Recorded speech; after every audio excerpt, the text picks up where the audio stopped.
Hello, aspirants, and welcome to the UPSC Analyzer. Today, we will discuss newspaper analysis dated 16th of November 2023. First news regarding Al Shifa hospital है जो कि हम कल देख चुके हैं। तो इज़राइल का ये मानना था कि जो अल शीफ़ा हॉस्पिटल है इसमें अंडरग्राउंड तरीके से जो हमास है ये ऑपरेट कर रहा है, जिसकी वजह से हॉस्पिटल को एनसर्कल कर लिया गया था। तो इजरायली ट्रूप्स जो हैं ये गाज़ा सिटी के हॉस्पिटल में जा चुके हैं एंड सारे रूम्स को सर्च कर रहे हैं कि कहीं कोई हमास का टेररिस्ट तो नहीं है। Qatar seeking a deal to release 50 hostages and 3-day truce. तो कतर इज़राइल एंड हमास के बीच में ट्रूस कराने की सोच रहा है कि 3 दिनों का ट्रूस हो जाए एंड यहाँ पर जो गाज़ा है वहाँ पर ह्यूमैनिटेरियन एड पहुँच सके एंड बदले में जो हमास है ये 50 होस्टेजेस को रिलीज़ कर देगा। बाकी हम कतर देख चुके हैं कि कतर जो है ये मीडिएशन का काम कैसे कर रहा है। कतर इतना टाइनी कंट्री है लेकिन इतनी ज़्यादा इसकी इंटरनेशनल इन्फ्लुएंस कैसे है। Amid strain in ties Xi and Biden head to summit in San Francisco. तो एपेक समिट हो रही है, Asia Pacific economic cooperation, and वहाँ पर ही शी एंड बाइडन की मीटिंग होगी। बाकी एपेक का इंडिया मेंबर है या नहीं है ये आपको बताना है कमेंट सेक्शन में। UK top court can't send asylum seekers to Rwanda. तो बेसिकली यहाँ पर यूके ने ये डिसीजन लिया था कि जो भी लोग इनके यहाँ इलीगल तरीके से एंटर हो रहे हैं तो उनको ये भेज देंगे रवांडा, जो कि एक थर्ड कंट्री हो गया। लेकिन यूके के टॉप कोर्ट का ये कहना है कि रवांडा एक सेफ थर्ड कंट्री नहीं है, तो आप वहाँ पर नहीं भेज सकते हो। तो Britain supreme court ruled Wednesday that government's scheme to send asylum seekers to Rwanda was unlawful. Under the plan Britain ने ये सोचा था कि जो बहुत सारे असाइलम सीकर्स इनके शोर्स पर आते हैं बिना परमिशन के, इनको ईस्ट अफ्रीकन कंट्री रवांडा में भेज दिया जाएगा, सो दैट जो माइग्रेंट्स हैं ये चैनल को क्रॉस करके जो स्मॉल बोट्स में आ जाते हैं ब्रिटेन में, ये यहाँ पर ना आए। लेकिन टॉप कोर्ट ने कहा है कि आप ऐसे माइग्रेंट्स को नहीं भेज सकते जो कि आपके कंट्री में असाइलम सीक कर रहे हैं। Women killed in Belgium 31 years ago identified by her flower tattoo. तो यहाँ पर इंटरपोल की बात की गई है। इंटरपोल के बारे में आपको पता होना चाहिए, तो जो भी आपको फैक्ट्स पता है इंटरपोल के बारे में, tell me in the comment section. And यहाँ पर एक ब्लैक नोटिस का भी जिक्र है। तो ब्लैक नोटिस किन के लिए होता है? जो कि अनआइडेंटिफाइड पर्सनस होते हैं।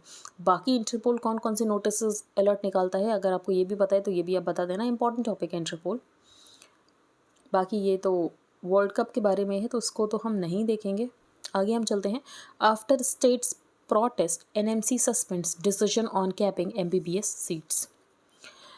तो अगर हम देखें तो नेशनल मेडिकल कमीशन ने ये कहा था कि 10 लाख पॉपुलेशन के लिए 100 सीट्स होनी चाहिए। अब 10 लाख पॉपुलेशन के लिए 100 सीट्स होनी चाहिए, तो सदर्न स्टेट्स में इतनी सीट्स पहले ही हो चुकी हैं। इसका मतलब ये है कि वो नए मेडिकल कॉलेजेस को नहीं खोल सकते हैं। और इस रूल के अकॉर्डिंग यहाँ पर झारखंड, बिहार, यहाँ पर थोड़ी डेफिशिएंसी है मेडिकल सीट्स की, तो यहाँ पर खोले जा सकते हैं, बाकी जगह कॉलेजेस नहीं खोले जा सकते और ज़्यादा मेडिकल कॉलेजेस। लेकिन उसके बाद यहाँ पर स्टेट्स को प्रॉब्लम हो गई कि आप ऐसे कैसे बोल सकते हो कि हम यहाँ पर कॉलेजेस नहीं खोल सकते, और जिसकी वजह से यहाँ पर एनएमसी ने अपना जो डिसीजन था एमबीबीएस सीट्स को कैप करने का, इसको यहाँ पर सस्पेंड कर दिया है। 3 months after its announcement, the National Medical Commission, the country's apex medical education regulator, has suspended its decision to limit the number of MBBS seats to 100 per 10 lakh population in every state, a move that would have otherwise barred all 5 southern states from increasing their medical seat capacity for the next academic session. In MPs, Alirajpur getting migrants to vote among top concern. अब migrants ये जो हैं अलीराजपुर में, तो अलीराजपुर में agriculture कुछ ऐसा रहा नहीं, 0.25 हेक्टेयर ज़मीन हो चुकी है। भील्स यहाँ पर मोस्टली रहते हैं, तो ये लोग गुजरात में शिफ्ट हो गए थे एंड वहाँ पर ही जो लेबर वाला काम होता है वहाँ पर ये लोग वो करते हैं। अब इनको वापस से बुलाया जा रहा है कि आप एमपी आओ, आप वोट करो। तो फोर्स नहीं किया जा सकता, बस यही कहा जा रहा है कि आप प्लीज़ यहाँ पर आकर वोट करो, अपना वोट रजिस्टर करो एंड जैसा भी आपको डेवलपमेंट चाहिए अलीराजपुर में होगा। तो आपको ये बताना है कि माइग्रेंट्स आसानी से वोट कर सके उसके लिए क्या क्या प्रोसीजर होना चाहिए। ठीक है, रिमोट इलेक्ट्रॉनिक वोटिंग मशीन ये न्यूज़ में थी, तो अगर आपको इसके बारे में पता है तो आप इसका बता सकते हो। आगे हम चलते हैं। बाकी ये बताया गया कि साउथ दिल्ली क्लिनिक में कैसे यहाँ पर semi qualified doctors, lab technician surgery perform कर रहे थे, फेक डॉक्टर्स, फेक सर्जरी, ये सब चल रहा था यहाँ पर। आगे हम चलते हैं। 5 स्टेट्स में इलेक्शन है तो उन सब की न्यूज़ है जो कि हम नहीं देखेंगे। PM launches 24,000 crore scheme for vulnerable tribal groups. तो कल हमने पीवीटीजीज़ के बारे में देखा था, आज ये scheme specially for the PVTGs launch की गई है। PM Janjati Adivasi Nyaya Mahaabhiyan is meant to ensure कि last mile welfare scheme delivery हो सके एंड प्रोटेक्शन हो सके पीवीटीजीज का। फिर बाकी यहाँ पर पीएम किसान जो 6,000 रुपये दिए जाते हैं उसका एक इंस्टॉलमेंट रिलीज़ किया है। प्राइम मिनिस्टर मोदी ने लॉन्च किया है विकसित भारत संकल्प यात्रा, नेशन वाइड प्रोग्राम है जिसमें जो नोडल ऑफिसर्स होंगे वो सरकार की कौन कौन सी स्कीम्स है उसका सेलिब्रेशन होगा, अचीवमेंट बताए जाएंगे एंड लोगों को उस स्कीम्स के बारे में अवेयर कराया जाएगा। नोटो, तो नोटो क्या है, national organ and tissue transplant organisation. तो एक्चुअली कल एक रिपोर्ट आई थी एंड उस रिपोर्ट में ये बताया गया था कि अगर हम देखें तो डोनर मोस्टली विमेन होती हैं एंड जो ट्रांसप्लांट हो रहा होता है वो मेन का हो रहा होता है। तो अगर विमेन को ट्रांसप्लांट की ज़रूरत होती है तो मोस्टली उसको डोनर्स नहीं मिलते हैं। तो ऐसा नहीं होना चाहिए, जेंडर डिस्पैरिटी एटलीस्ट इसमें तो नहीं होनी चाहिए। तो वही बताया, तो urge people to take a pledge to ensure equal opportunities होनी चाहिए विमेन के लिए भी इन ऑर्गन ट्रांसप्लांट्स। नोटो जो है प्रमोट करता है जेंडर इक्वालिटी इन ट्रांसप्लांट, ये सब कुछ कहा गया। तो जेंडर डिस्पैरिटी, अगर आपको लगता है कि आप ये नोटो वाला पॉइंट भी मेंशन कर सकते हो कि कैसे यहाँ पर जो विमेन मोस्टली डोनर्स होती हैं लेकिन उनको अगर ट्रांसप्लांटेशन चाहिए होता तो उनको ऑर्गन ट्रांसप्लांट नहीं हो पाता है, तो ये सब कुछ भी आप लिख सकते हो। आगे हम चलते हैं। यूपीएससी एनालाइजर मेंटरशिप प्रोग्राम, इसका एक इनिशिएटिव है यूपीएससी एनालाइजर आईएएस का, जिसमें 3 पार्ट्स हैं। एक्चुअली तीनों पार्ट साइमल्टेनियसली कवर किए जा रहे हैं। Current affairs for both prelims and mains covering 1.5 years, and then prelims specific series जिसमें प्रीलिम्स के सारे इंपॉर्टेंट टॉपिक्स कवर किए जा रहे हैं plus 10 full length test for practice, and mains specific mentorship जिसमें मेंस के टॉपिक्स को भी डिस्कस किया जा रहा है। तो ये सब कुछ साइमल्टेनियसली चल रहा है। यहाँ पर प्राइस मेंशन है, आप पेमेंट कहाँ पर कर सकते हो, आपको डिटेल्स कहाँ पर भेजनी, सब कुछ यहाँ पर मेंशन है। उत्तरकाशी टनल, तो उत्तरकाशी टनल का एक पार्ट कोलैप्स हो गया था। हाँ, यहाँ पर 40 जो वर्कर्स थे ये इसमें टनल में फंस चुके हैं। 4-5 दिन से यहाँ पर ऑपरेशन चल रहा है लेकिन अभी तक तो सेटबैक ही है। बाकी हम देखेंगे कि ये कैसे टनल कोलैप्स हो गया एक्सप्लेन पेज पर, कि क्या इन्होंने ध्यान नहीं दिया था बनाते समय इस टनल को। Top court to centre make model for girls toilets in proportion to their number. तो सरकार नेशनल मेंस्ट्रुअल हाइजीन पॉलिसी 2023 के लिए करा रही, इसका ड्राफ्ट तैयार हो चुका है। तो सुप्रीम कोर्ट ने बेसिकली यही कहा है सेंटर से कि ये जो आपकी नेशनल मेंस्ट्रुअल हाइजीन पॉलिसी है इसमें आप ये भी लिखो कि कितने गर्ल्स टॉयलेट्स होने चाहिए पर female student population across government aided and residential schools. इसके अलावा सेंटर को ये भी कहा है कि you can consider the practices followed in different states की क्या ऑप्टिमम पॉलिसी होनी चाहिए, adequate supply of sanitary napkins कितनी होनी चाहिए जो कि फीमेल स्टूडेंट्स को अवेलेबल हो स्कूल्स में in the requisite age group. तो ये सब कुछ करने की ज़रूरत है, ऐसा यहाँ पर सुप्रीम कोर्ट ने बोला है सेंटर को। ईज़ ऑफ कंट्रोल, तो ड्राफ्ट ब्रॉडकास्टिंग रेगुलेशन बिल लेकर आया जा रहा है। अब सरकार ये जो बिल लेकर आ रही है तो सरकार का ये कहना है कि हमें ओटीटी को भी रेगुलेट करना है एंड इससे पहले जो हमारे पास एक्ट है केबल को लेकर, तो ये सिर्फ केबल को रेगुलेट करता है जिसकी वजह से हमें यहाँ पर नए एक्ट की ज़रूरत है। तो ऑथर का ये कहना है कि यहाँ पर जो गवर्नमेंट है ये सिर्फ ओटीटी को कंट्रोल करना चाहती है, कुछ यहाँ पर नेशनल वेलफेयर नहीं है। बस ये सरकार का कहना है कि हम यहाँ पर ईज़ ऑफ डूइंग बिजनेस करना चाहते हैं, ईज़ ऑफ लिविंग करना चाहते हैं। सरकार सिर्फ यहाँ पर ईज़ ऑफ कंट्रोल चाहती है। After the much debated and controversial introduction of the IT Rules 2021, the Ministry of Information and Broadcasting ने रिलीज़ किया draft broadcasting services bill 2023 on November 10. The bill proposes to scrap the Cable Television Networks Act of 1995 जो कि regulate करता है broadcast sector को in favour of unified regulation, कि अभी हम यहाँ पर नया एक्ट लेकर आएंगे जो कि broadcast, OTT, digital media, DTH, IPTV सबको रेगुलेट करेगा एंड इसकी वजह से ईज़ ऑफ डूइंग बिजनेस आएगा, ईज़ ऑफ लिविंग आएगा। Of course introducing regulation to serve citizens, ये फंडामेंटल प्रायोरिटी होनी चाहिए। लेकिन जिस तरीके से यहाँ पर रूलिंग पार्टी की हिस्ट्री रही है कि मीडिया को रेगुलेट करती है, पब्लिक सर्विस तो उनका मोटिव नहीं होता है। This is because media regulation policies have never achieved what they promised. फिर यहाँ पर बताया गया कि केबल टेलीविजन एक्ट लेकर आया था। फॉर एग्जांपल इसका जो सेक्शन 9 है इस बिल का वो ये कहता है कि कोई भी ऑथोराइज्ड ऑफिसर को अगर ये लगता है कि किसी भी कंटेंट को रिमूव किया जाना चाहिए फॉर द पब्लिक इंटरेस्ट, तो ये ऑर्डर दे सकता है कि इस कंटेंट को रिमूव किया जाए। तो ऑथर का यही कहना है कि अगर माइनॉरिटी को लेकर कुछ कंटेंट होगा जो कि माइनॉरिटी के अगेंस्ट जो भी हो रहा है वो दिखाएगा तो उस कंटेंट को आप रिमूव करा दोगे।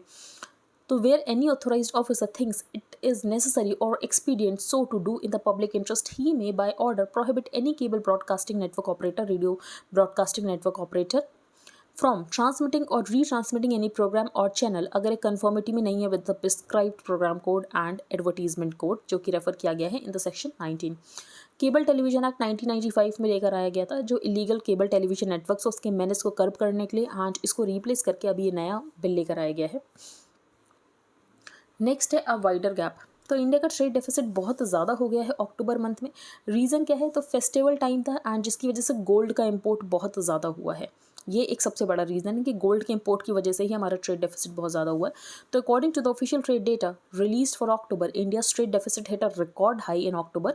मर्चेंडाइज एक्सपोर्ट्स हमारा 2 बढ़ा है, लेकिन इंपोर्ट 14% से बढ़ा है। इंडिया ने एक्सपोर्ट किया है goods worth $33.57 billion and importing goods worth over $65 billion.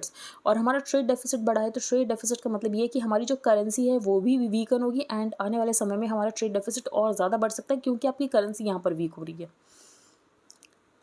The extraordinary host, तो यहाँ पर एक पर्टिकुलर पर्सन के बारे में आर्टिकल लिखा गया जो कि हम नहीं देखेंगे। द कॉस्ट ऑफ एम्बीवेलेंस, ये हम देखेंगे। तो इंडिया की अल्कोहल पॉलिसी की बात की गई है, तो दिवाली में अल्कोहल की सेल्स बहुत ज़्यादा बढ़ गई। तो मोस्ट न्यूज़पेपर्स रिपोर्टेड कि रिकॉर्ड ब्रेकिंग सेल हुई थी अल्कोहल की अराउंड दिवाली दिस ईयर। तो ये सेलिब्रेशन का कॉज है या तो कंसर्न का कॉज है। कोई भी रिस्पॉन्सिबल पब्लिक पॉलिसी अल्कोहल के लिए क्या होनी चाहिए कि भाई लोगों का फ्री विल है, फ्री चॉइस है, अगर उनको अल्कोहल कंज्यूम करना है तो वो कर सकते हैं, वाइल नजिंग देम कि आपको इसका कम इंटेक करना है एंड आपको सेफ फॉर्म्स ऑफ अल्कोहल लेना, आपको यहाँ पर इलीगल अल्कोहल नहीं लेनी है। फॉर एग्जांपल इसकी वजह से डेथ हो जाती है क्योंकि उसमें मीथेनॉल की क्वांटिटी ज़्यादा हो जाती है। However Indian public policy's approach to alcohol ये एम्बीवेलेंस है। फॉर एग्जांपल सरकार को यहाँ पर टैक्स मिलता है जिसकी वजह से सरकार ये नहीं कहेगी कि आप अल्कोहल मत पियो। First the use of the term alcohol use और अब्यूज़, इसका मतलब ये है कि कुछ क्वांटिटी तक तो ठीक है, लेकिन उसके बाद अगर आप अब्यूज़ कर रहे हो, आप डोमेस्टिक वायलेंस कर रहे हो, तो ये नहीं होना चाहिए। तो for a long time medical professionals and WHO का ये कहना था कि मॉडरेट अल्कोहल जो है गुड फॉर हेल्थ है। क्यों? क्योंकि उसके अंदर एंटीऑक्सीडेंट्स होते हैं जिसकी वजह से उसको गुड फॉर हेल्थ कंसिडर किया जाता है। तो इनटेक कम होना चाहिए, लेकिन बाद में यहाँ पर पब्लिक एक्टिविस्ट एंड इसकी वजह से WHO ने कहा कि नो अल्कोहल, लिमिटेड नहीं, no alcohol. The societal definition of abuse is when one is not able to discharge one's role या तो nuisance create कर दे for the society or for his or her family only when the externality of its impact on others becomes pronounced। हम बोलते हैं कि ये alcohol एक issue बन चुका है जिसके लिए हमें एक वर्दी पब्लिक रिस्पॉन्स की ज़रूरत है। Most national surveys in the last 5 years show that around 20 to 25% men alcohol consume करते हैं and only 1 to 2% women alcohol consume करती हैं। Women have, हाँ ये एक्चुअली 1 to 2% जो women alcohol consume करती हैं and 1 in 5 of them dependent होते हैं या तो indulge होते हैं harmful use में and इनको treatment की ज़रूरत होती है। Women have generally been at the receiving end। for example अगर women यहाँ पर जो मैन यहाँ पर अल्कोहल कंज्यूम करते हैं, फिर वो डोमेस्टिक वायलेंस करते हैं घर जाकर, तो that is why most social protest around alcohol ये विमेन लेड ही होते हैं क्योंकि एक्चुअली जो उनके हस्बैंड्स होते हैं उनको परेशान करते हैं बाद में। Many Indians including those from upper caste alcohol को कंज्यूम करते हैं लेकिन पब्लिकली नहीं करते हैं, अपने घर पर करते हैं। तो this is a clear sign of hypocrisy. A politician more so a women, अगर वो अल्कोहल ड्रिंक करती हुई दिख जाती है तो ऐसा कंसिडर किया जाता है कि ये अब सही से काम नहीं कर सकती है, ये तो भारतीय महिला नहीं है। इन रीसेंट टाइम्स WHO ने अपनी policy of some alcohol is good को चेंज कर दिया है कि no alcohol is good. India की बात करें तो इंडिया का एक DPSP जो कि बात करता है कि state shall endeavour to bring about prohibition of the consumption except for medicinal purposes of intoxicating drinks and drugs जो कि इंजूरियस है टू हेल्थ। हाउएवर हमारी जो करंट पॉलिटिकल अप्रोच है ये इस थिंकिंग को सपोर्ट नहीं करती। फॉर एग्जांपल हरियाणा, तो हरियाणा में बहुत सारा टैक्स आता है अल्कोहल से। Today has a licensing system which has resulted in alcohol vents जो कि हर 100 मीटर पर आपको मिल जाएंगे फरीदाबाद एंड गुड़गांव में। दिल्ली और हरियाणा भी अपने टैक्सेस को चेंज करते रहते हैं सो दैट इनके यहाँ से भी काफ़ी सेल हो। दिल्लीज कॉन्ट्रोवर्शियल अल्कोहल पॉलिसी जो कि लास्ट ईयर रिवोक कर दी गई, जिसने कि अलाउ किया था वेंडर्स को टू गिव डिस्काउंट्स। केरला एक दूसरा एग्जाम्पल है जो कि रेवेन्यू जनरेशन के लिए यहाँ पर अल्कोहल का यूज़ करता है। बाकी बिहार में यहाँ पर अल्कोहल बैन है लेकिन वहाँ पर हम हूच की ट्रेजेडी बहुत ज़्यादा देखते हैं जहाँ पर अवैध शराब पीने से लोगों की डेथ हो जाती है। Gujarat is a Gandhian legacy, तो वो उसके साथ फिडल नहीं करना चाहते हैं, तो गुजरात में यहाँ पर अल्कोहल बैन है। Mizoram a Christian majority state has imposed prohibition and recently following protest allowed local wineries. India में एक कॉन्सेप्ट ऑफिशियल ड्राई डेज का, फॉर एग्जांपल यहाँ पर public consumption of alcohol ban होती है अगर कोई रिलीजियस ग्राउंड होता है या कोई सैलरी डेज होते हैं, लेकिन इन दिनों को नोटिफाई पहले से कर दिया जाता है सो दैट लोग जो है पहले से जाकर खरीद सकें एंड उनको इनकन्वीनियंस ना हो। The recently revoked order in Uttarakhand on dry days for home use of alcohol exemplifies this bureaucratic approach. तो ना ही पॉलिटिशियंस ना ही ब्यूरोक्रेसी, हेल्थ का तो कोई लेना देना ही नहीं है, बाकी यहाँ पर टैक्सेस कितने कलेक्ट हो रहे हैं, फ़ायदा क्या हो रहा है, सिर्फ ये सोचा जा रहा है। आगे हम चलते हैं। ये जो आर्टिकल है सुब्रता रॉय के बारे में लिखा है क्योंकि उनकी डेथ हो गई है रिसेंटली, तो ये हम डिस्कस नहीं करेंगे क्योंकि आपके एग्जाम्पल इंपॉर्टेंट है। पंजाब में बहुत ज़्यादा स्टबल बर्निंग हो रही है and according to the Indian Institute of Tropical Meteorology Delhi में 23% जो पोल्यूशन है ये पंजाब की स्टबल बर्निंग से है। Trade deficit hits record high क्योंकि गोल्ड का इंपोर्ट बहुत ज़्यादा हुआ, फेस्टिवल सीजन था, लोगों ने गोल्ड इंपोर्ट किया। वर्ल्ड बैंक गवर्नेंस इंडेक्स निकालता है, एंड ये जो वर्ल्ड गवर्नेंस इंडेक्स है इसके जो इंडिकेटर्स है इसमें एक्चुअली ट्रांसपेरेंसी नहीं है। बाकी वर्ल्ड बैंक का ease of doing business index, ये तो बहुत ज़्यादा न्यूज़ में आया था क्योंकि ये जो इंडेक्स है चाइना को फेवर कर रहा था। तो वर्ल्ड बैंक का ये जो काम करने का तरीका है इसके ऊपर बहुत बार क्वेश्चन उठाया गया है।